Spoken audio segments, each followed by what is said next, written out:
philosophy of Jaimini. Some follow the Mayavad philosophy of Sankaracharya, and others follow Kapila's Shankya philosophy, or the mystic yoga system of Patanjali.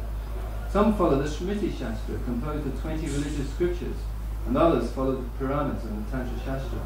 In this way, there are many different types of philosophers. But Sri Chaitanya Mahaprabhu established a devotional cult everywhere. No one could defeat him. Being thus defeated by Lord Sri Chaitanya Mahaprabhu, all these philosophers and their followers entered into his cult. In this way, Lord Chaitanya made South India into a country of Vaishnavas. When the non-believers heard of the erudition of Sri Chaitanya Mahaprabhu, they came to him with great pride, bringing their disciples with them. One of them was a leader of the Buddhist cult and was a very learned scholar. To establish the 9 philosophical conclusions of Buddhism, he came before the Lord and began to speak. And continues, although the Buddhists are unfit for discussion and should not be seen by Vaishnavas, Chaitanya Mahaprabhu spoke to them just to decrease their false pride. It's an interesting point. He says they're unfit for discussion. But, anyway, generally I think we tend to feel these days, if somebody's a Buddhist, at least they've got some kind of philosophy, maybe, instead of just base materialism. But really interesting point for discussion now. If they are actually unfit for discussion nowadays, but anyway. But Lord Chaitanya Mahaprabhu did speak to them. The scriptures of the Buddhist cult are chiefly based on argument and logic. Actually, I think that's why we generally feel that, because then because most people don't actually have any argument or logic. It's just enjoy, really, isn't it? It's just that's the purpose of the life. So I think we feel generally that at least Buddhists, they've got some you can discuss with them. Anyway. And they contain 9 chief principles. Because Sri Chaitanya Mahaprabhu defeated the Buddhists in their argument, they could not establish their cult.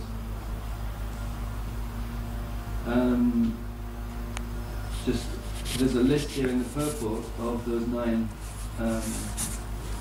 principles, so we'll just quickly cover them.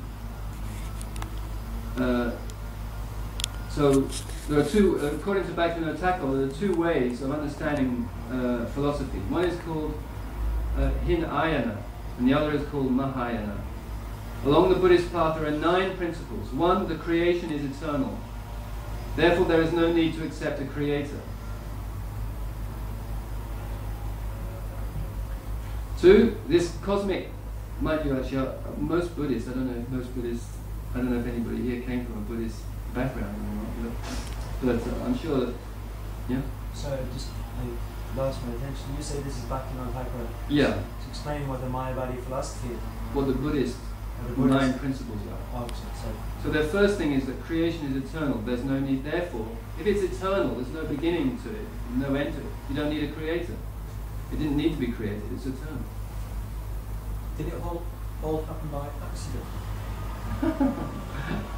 But they're saying there's no creation, there's no beginning to it. So therefore it doesn't need a creator. Or it hasn't appeared from nowhere.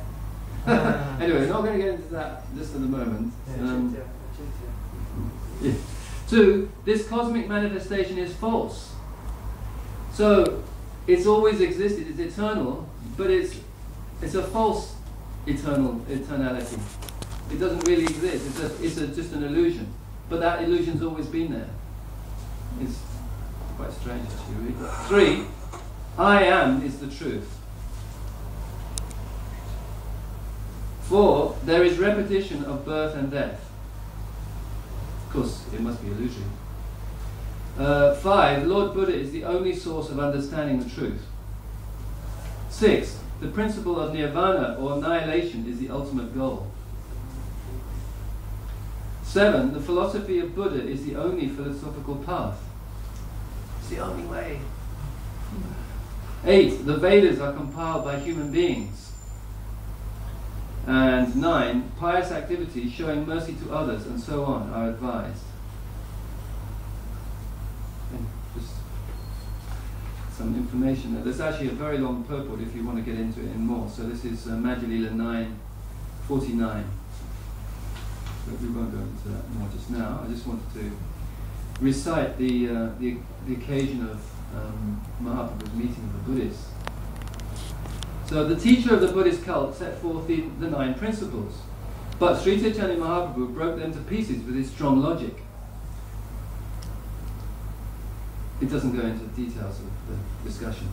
All mental speculators and learned scholars were defeated by Sri Chaitanya Mahaprabhu, and when the people began to laugh, the Buddhist philosophers felt both shame and fear.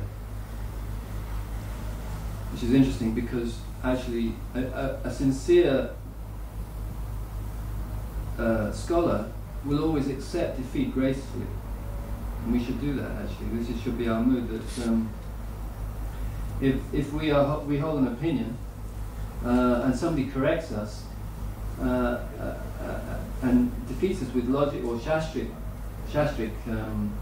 knowledge, then we accept gracefully. Thank you very much. Even the culture was actually to surrender to that person and accept them as guru. But the Buddhists weren't prepared to do that, which shows some lack of sincerity. The Buddhists could understand that Lord Sri Chaitanya Mahaprabhu was a Vaishnava, and they returned home very unhappy. Later, however, they began to plot against the Lord. So they wanted revenge. So they're just attached, actually, to their point of view,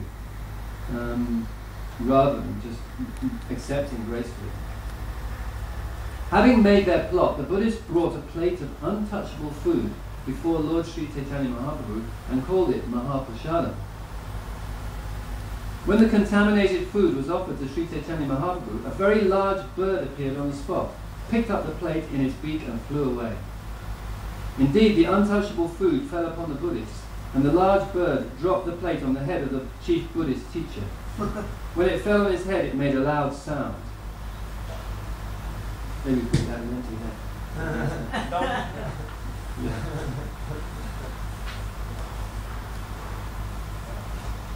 The plate was made of metal, and when its edge hit the head of the teacher, it cut him, and the teacher immediately fell to the ground unconscious. When the teacher fell unconscious, his Buddhist disciples cried aloud and ran to the lotus feet of Sri Chaitanya Mahaprabhu for shelter. They all prayed to Lord Sri Chaitanya Mahaprabhu, addressing him as the Supreme Personality of Godhead himself, and saying, "Sir, please excuse our offense, please have mercy upon us, and bring our spiritual master back to life." The Lord then replied to the Buddhist disciples, "You should all chant the names of Krishna and Hari very loudly near the ear of your spiritual master." Hare Krishna, Krishna Hari. That's right, yeah, I need to hear that. I'm insincere.